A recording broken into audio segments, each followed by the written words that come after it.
Good afternoon and welcome to our April edition of the Ohio State University South Center's Chat.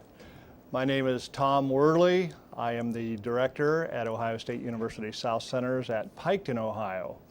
And we are back with you this month with another edition of the Chat, and want to talk a little bit further as we get started this afternoon in terms of technology. But before we approach that topic, I want to just say that and remind you that our programs at Piketon for the university include aquaculture, research and development, horticultural and specialty crops, and this gets into a lot of work with various berry crops especially. And we've added wine grape trials to our research program and have an extension program surrounding wine grapes and their cultivation and production and marketing.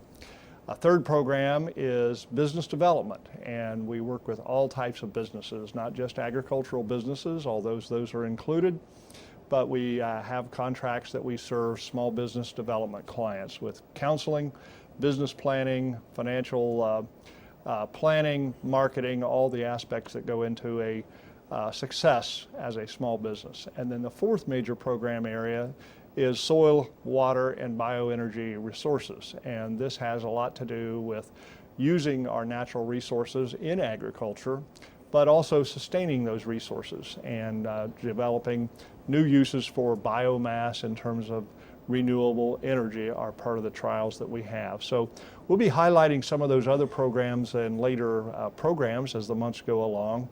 But today, we want to focus in especially with my good colleague at South Centers, Duane Rigsby, who's with me here today. Welcome, Duane. Thank you, Tom. Glad that you could join. And Duane is a very key person on our staff at South Centers in that he provides technical expertise, information technology expertise, and that he has been at OSU South Centers at the very beginning. That we're coming up next year, we'll make 25 years for the South Centers, and Duane has been there all of those years. So he's seen technology change and grow and develop. But before we even talk about that, Duane, could you share with us just a little bit about your background and how you kind of ended up in having all this specialized expertise in IT? Sure, Tom. Thank you.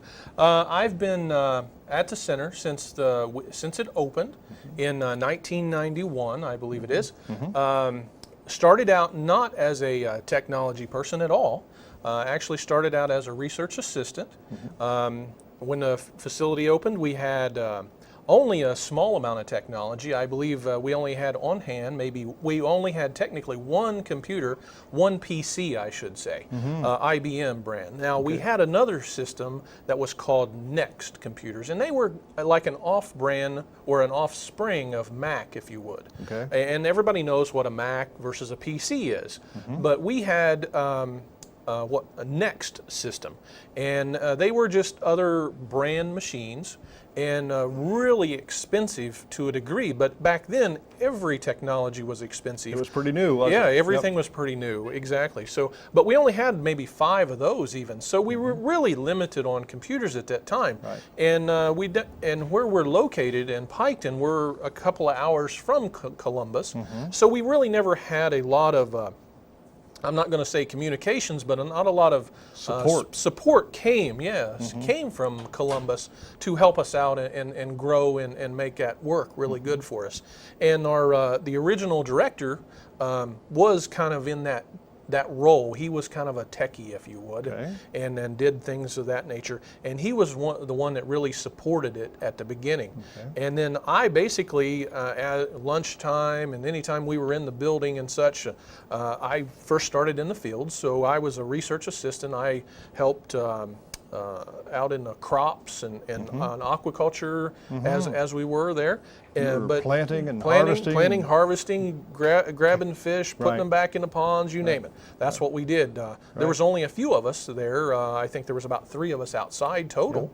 And you actually had a degree at that time, right? I did. Yeah, I was. I have two natural resources degrees from Hocking College, and started there. And that's how I got into the research side. I was out there doing that. But as we went along, this technology stuff kind of rolled and kept evolving, and our original director basically said, somebody's going to have to kind of take a role or a lead, if you would, right, and learn some of this, because again, I don't think we're going to get the support on a regular basis, not like being on campus and such, not just being right there walking across to the other building and taking care of us. So somebody has to kind of be an extra role in that. And for some reason I kept leaning over his shoulder at lunchtime or asking questions about that, and that's really where my role or how I got really into technology. But I've always been wanting, I tore apart VCRs and things like that back in our days. Inquisitive. I wanted to know how that stuff worked. Yeah. And there's great big video cameras that you don't see today, but you Set set it on your shoulder, yeah, and it held a big VCR tape and things. Yeah. I think our audience will remember those. Yeah, I think some of them back there, right? We can hear them chuckling. Yeah. But they were that's the kind of things that I kind of grew up on, even though I didn't do that at the center. Right. And it just kept going, and as it kept going, maybe the director was out or such, and they would holler at me, or they would they may have to call me or something. I may be out in the field on a tractor, and one of the first technology things that I can remember is that we had two-way radios.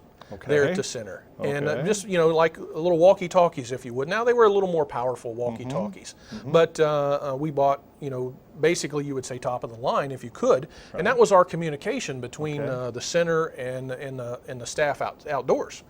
And I'll never forget it. I always tell this story because I think it's one of my key pieces of when the technology really hit me, the technology bug, if you would. I was actually in a tractor out in the field, and Marcia Amlin, which is there at the center today, calls me on the radio and actually said, Duane, we've got a problem in the building. The building's really getting really warm.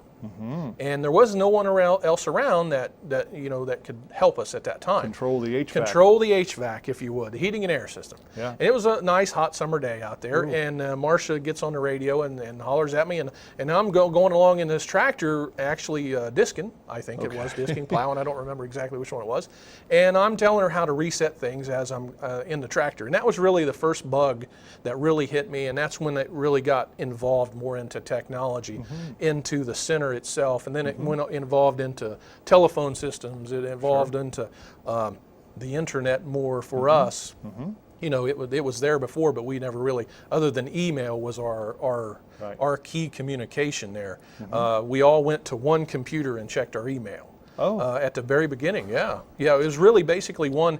Now, when I say everyone, it was dozen people or so. Yeah, we had some of the program development people. They had their own computer there, but we had kind of had one there set aside that, like the farm manager and myself and a few others that kind of run everywhere.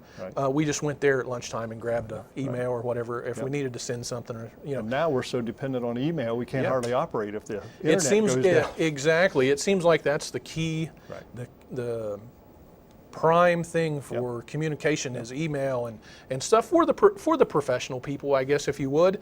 But it also kids and everything now, they have completely other means of communication. So, tell me how do you keep on the cutting edge as well as you do with changing technologies?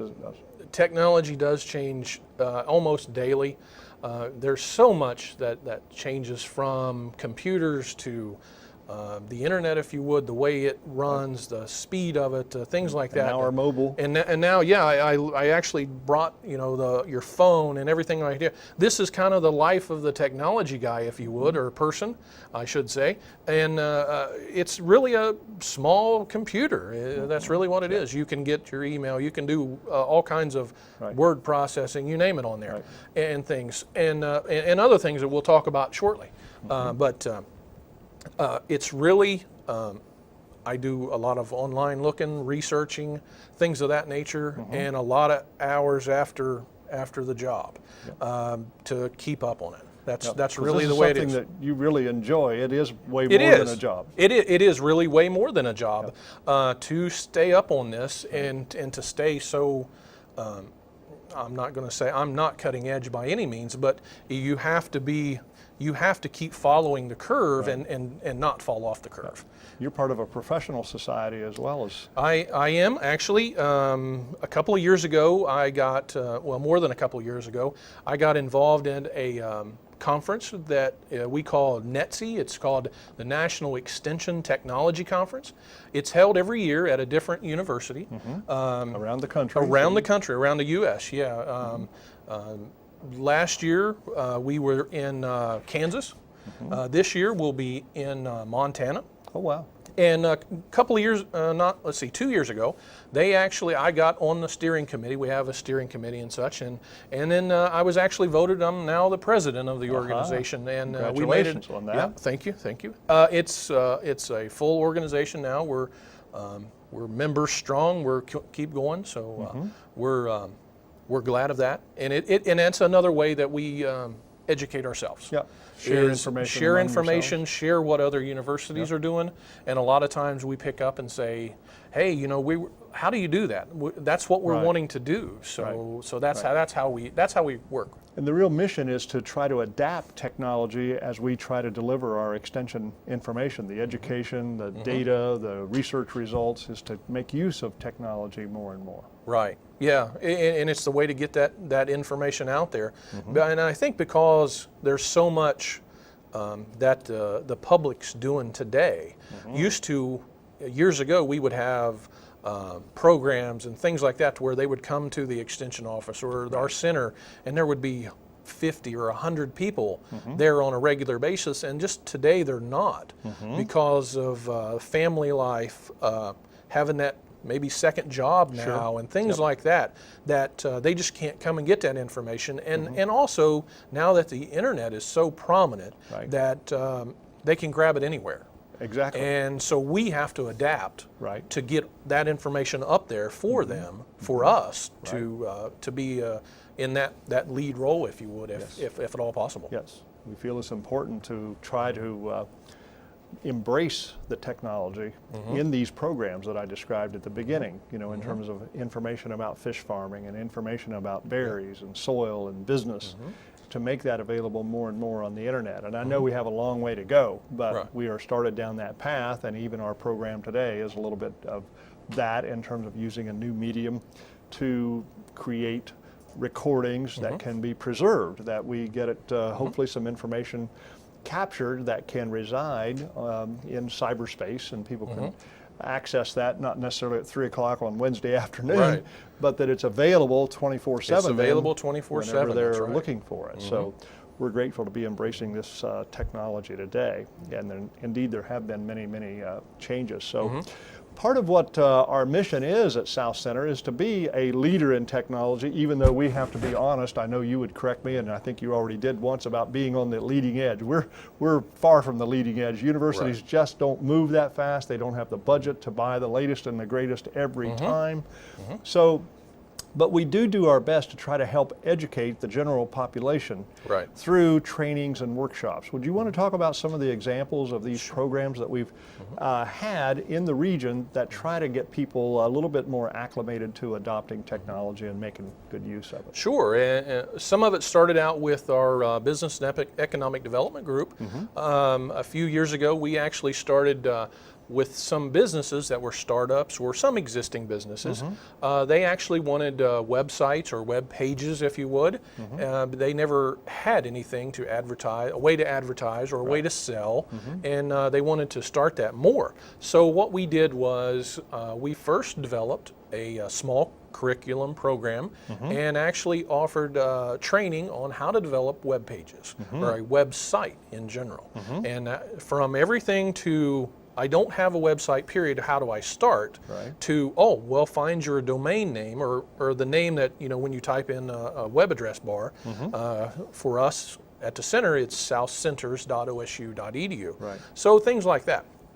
How they could register that name, and then the next step was how do they go from there? How do they build that web page? How do they get their information up there? And we did that, and that was about a 6-session course that we went through. And then after that, we kept going, and we got into social media a little more, a little thing called Twitter and Facebook and things like that. Now these were one-day workshops? A lot of those were one-day. Half a day? Yeah, a lot of those were, well, 1 day, 3/4 of a day kind of thing. They, depending on where we had them, sometimes they were at the center, sometimes they were at other partners, groups that we work with, such as Chillicothe, in those areas. Yeah. Things like that. But then came more of our partners actually helping us using our facility. We are there at the center. We have what's called an Endeavor Center. It's a business incubator that I think Ryan Mapes manages today. And in that building, we have a 16-station computer lab, and a local community action group helps us. They teach computer classes there today with things like Word and Excel, PowerPoint, things like that. Kind of the basic level? Kind of at the basic level. I think they actually offer 3 different levels, from basic to actually advanced. And it all depends on the group. They could be tailoring one company. One company may come to them and say, I'd like for our group to get brushed up on Excel or something like that, and we know it, so let's give us a little bit higher up or something specialty to that degree, and things. So that goes on at the center as well. Right. So lots of things like that. Lots of activities that you can even participate at the center. Yeah. Now, do we have other staff members, I think, that specialize a little bit in technology and certain training programs anyway? We do. Again, back to the Business and Economic Development Group, we have Melissa Carter. She has been teaching social media for quite some time. Social media anywhere from Twitter, Facebook, things like that, to actually back to a web page, but more of the cookie cutter web pages, if you would. Kind of all you do is kind of click and build the pages and such. They're templates out there. They're template ready driven websites now, and there's lots of things like that. Right. And then we have Kim Rouse. She does some training as well, kind of the same topics. They just have different parts of the state or our region, if you would. Right. So. And I'm sure you've noticed over your career, and I do over mine, that the more people we hire into most any position, the more technically adept and savvy they tend to be. That's true. One of our most recent hires is Sarah in our front office, who has the graphic design aspect, kind of the flair for color and pictures and how to incorporate more eye-catchiness and to get the message across graphically on websites. And so we're appreciative of skills that she brings to kind of incorporate with these more technical based aspects of IT. That's right. Very good.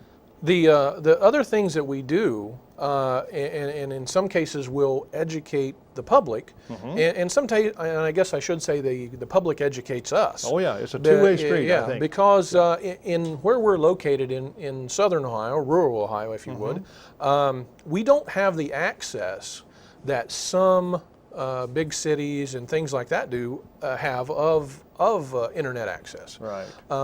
If you're in Columbus and things like that, you've pretty much got an unlimited access to internet at 24/7.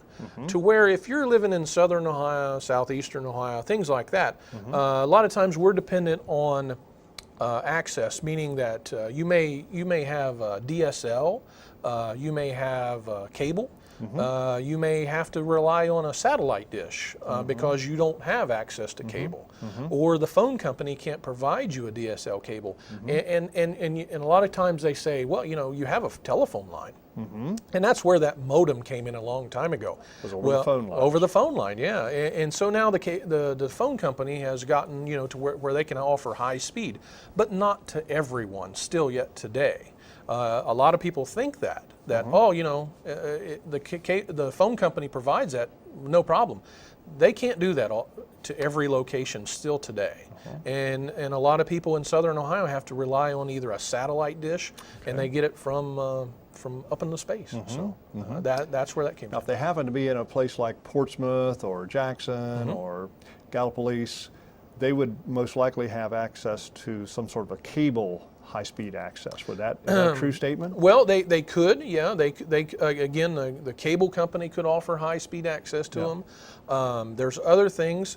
There's other things that typically the organizations, schools and things like that, could have access to that maybe the general public doesn't have necessarily have access to. Are you referring to Third Frontier Network? Yeah, you could, yes. Third Frontier Network, that's typically more schools, local high schools, universities, things like that, and that's what ties them all together. Right. And that was supported by at the state level, is that true? Laid some fiber optic cable? Yep, and laid some that were dark, and when I say dark, meaning that some of the cable that some other maybe phone companies started to run and didn't finish, so they're just laying there empty, and they just activated them, kind of a thing. So lots of things like that. Yeah. And, well, Duane, we're jumping around here, but I did want to kind of move toward a different area just a little bit. And, a couple of phrases that I hear are big data. Ohio State University has an emphasis on a big data initiative as one of its areas that it wants to focus on at the university level. It's hiring faculties and having buildings renovated to work with so-called big data. And then a second one that I think fits right in there is the cloud. The cloud, Can you help us grasp what we mean by big data, the cloud, some of these newer terms? Sure. Everybody will vary in what you want to call big data. I call big data is now all of this digital world that we have. Video cameras, still cameras. You can literally take an unlimited amount of pictures with high quality cameras now. Even your phones are much higher quality, and you got to have a place to store that and things like that. But then also these number crunching and things like that. And I'm going to try to lean toward farmers in a general sense, because we deal a lot with farmers. Is that the technology world of farming has changed. And I think that's where big data comes into play there. All things like GPS systems now, tractors that drive themselves, or you're sitting off to the side driving them or looking at them through a video camera or such. And I think what we've got on the screen now is one of a system that runs that tractor, if you would, and it a farmer sets that little GPS system up on the side, and the tractor runs itself back and forth through the field. And driver optional, right? Driver optional, if you would. And there's another one you can see all the systems in the tractor, and even at that, it's other things of planting. Say that, again, it's all related to GPS. You may be driving along through the field, and now the farmer can say, oh, we don't need as much fertilizer there, or maybe we need more seed rating there. And because of this big data, all this data this farmer collects now can help them reduce their cost. Kind of gets down to fine-tuning the field. Specifically areas in a field Absolutely. to try to maximize the output of corn, soybeans, wheat, whatever the case may be. Absolutely, yes. And minimize, try not to over-fertilize or try to overpopulate with a corn population, so to speak. Absolutely. Or pesticides. If there's certain areas that show up with weed pressure, then we don't spray the whole field, but we can sort that out and turn the thing on and off as it goes over those spots. Is that accurate? That's exactly right. That's exactly right. And now, as we're coming into new technology or newer technology, there's things out there that people used to be called drones, and that's really a bad word in some sense. And UAV is in vogue, right? Yes, UAV is the new thing, and what we've got on the screen right now, that's not the drone or UAV we're talking about. That's like military grade. We're talking about these little things like this, and they could be no more than 3 inches wide to things like this could be a foot or so wide, or 2 feet. These have shown up the last couple Christmas times, it seems like. Yeah, they do. Yeah, they do. They're coming along, and used to year or two. Now these have been around a while, but really people couldn't afford them. Right. Other than the toy the big types, yeah. And now they're coming along with technology that they can put GPS cameras on them. They can put infrared cameras on them and things like that. And what farmers are you going to use them for now is to fly over that field. Okay. Even after they planted it with the GPS, they may now fly over it, because here in the last 2 or 3 days we've had a lot of rain. Absolutely. And some of those fields may be flooded out. And this helps that farmer to go through and look at that field at a height. So he can scout. They scout the field, yeah. Yep. So they don't have to walk the entire field now. Right. And they can see if they need to replant or they need to Might do detect something. Weed pressure as well. Exactly, Could pick detect up with weed pressure. Infrared, I presume, in Yeah. terms of the amount of vegetation, and if it changes, they can spot things going on Absolutely. from the air that they might even miss if they're on the ground. Exactly, unless they systematically walk, which tends to Yep. get pretty hard for the size of farms and fields that we have today. Yep, absolutely. And again, that all leads back to that timing thing. Yep. They've got other things they've got to do. Yeah. They've got, so this reduces their time.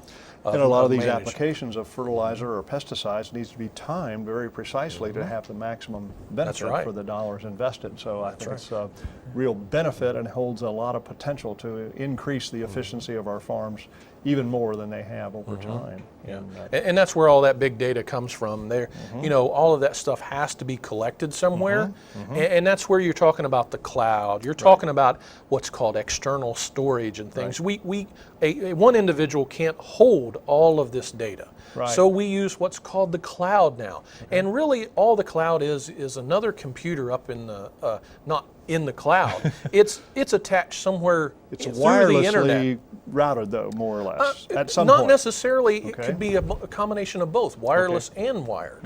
The system or the computer that we're storing all of that data on is probably wired. Okay. What's wireless is this, or the camera, Okay. or whatever we're collecting Okay. or sending the data to. Okay. I might be sending pictures, things like that from my phone Via Wi-Fi. via Wi-Fi to a connection that then that's wired. takes it by fiber exactly. optic onto the data Typically, farm. typically the fastest thing is a wire to get the data there. But we don't want to be tied by wires. We want to be tied by, we want to be unbound by that. Absolutely. But that's how all of that data is in the cloud, and then it helps with that, because then somebody else is relying on managing that data. Exactly. So you don't have to worry about that computer crashing or things like that. You're worrying about other things like the fields and things like that. Duane, I know our time's getting down to just the last 2 or 3 minutes, but can you, as we've talked about all the data that's being generated from agriculture, but then we can go to our health system, our personal health information, our financial information, or even, how often our refrigerator runs maybe, or our HVAC system at home, this so-called Internet of Things, and how much data that generates. What about security? What about privacy? What about who gets to use this data? Who has access? Can you talk to us a little bit about that? Well, that's again is a huge problem today, and it varies in different levels, from health to your personal data. And everybody now seems to be using credit cards online, and they have a profile, if you would, called Facebook or Twitter or all them. They all have what's called profiles, and depending on how much information you put in there is depending on how much can be stolen. You've heard on the news plenty of times that even Target, stores like that, they're stealing data. It all depends on the data. The credit card, now you may have a bad credit now. Things like that. And so you have to protect that. And how you protect that is there's lots of different ways. A, you either just don't use it. B, use it very carefully. And C, when you're using social media and such, don't be putting things out there that's saying, I'm on vacation. Well, all that does is tell someone that's a burglar or such, My house is open to the public. Unprotected. Unprotected. Yeah. You need to be aware of the risk, it seems, and Exactly. recognize that there is a risk and try to take some measures that prevent that from happening. Right. I think that we're just winding down here within a few seconds, Duane, and I'll just mention one thing, that the most recent thing I read about security, and it's not very big, but I think it has a lot of implications, that as our passwords get stolen, and that's how people get into access, Absolutely. that technology now is moving toward image recognition Image, that can yeah. match your face with what's stored, or even voice recognition, and make that your access point into systems and so forth. Absolutely. This has been a great discussion. I think that, Duane, I want to thank you for joining me this afternoon at a really Tom. interesting sharing of information about information technology, and I can attest that you're a wealth of knowledge, and you keep us all running over at OSU South Centers with our everything from my PC to the HVAC system to the phone system, as you've mentioned, and we appreciate that very much, and we'll have another opportunity to take this a step further one of these days. Thanks Thank again, you. Duane. Thank you. Okay.